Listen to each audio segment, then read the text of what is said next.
माथाडी कामगारांचे साखळी उपोषण 9व्या दिवशी आश्वासनानंतर त्रस्त कामगारांच्या हक्कासाठी लढा।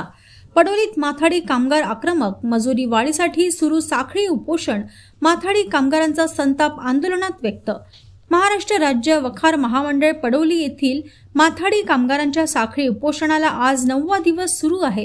गेल्या 4 वर्षांपासून माथाडी कामगारांना केवळ तोंडी आश्वासने दिली जात आहेत, मात्र त्यांच्या मजुरी वाढीबाबत वा महागाई लक्षात घेऊन दरवाढीबाबत कोणताही ठोस निर्णय घेतला गेला नाही। त्यामुळे आश्वासनांवर त्रस्त झालेल्या या कामगारांनी आपल्या हक्काच्या आणि रास्त मागण्यांसाठी साखळी उपोषणाचा मार्ग स्वीकारला आहे। तात्पुरत्या स्वरूपात कामकाज सुरू ठेवले असले तरी प्रति 2 व्यक्तींच्या गटाने उपोषण सुरू आहे। शासनाने तात्काळ ठोस तोडगा काढावा अशी त्यांची मागणी आहे।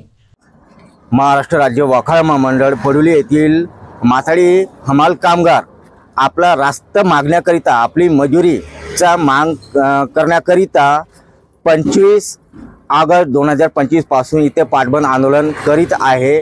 परंतु गोरगरिबांचं अनाजाचं प्रश्न आणि माथाडी मंडळाचा आणि शासनाचा मान ठेवून आम्ही 25 ऑगस्ट 2025 पासून तात्पुरत्या स्वरूपात काम चालू केलं आहे, जेणेकरून गोरगरीब जनतेच्या घरापर्यंत अनाज पोहोचला पाहिजे।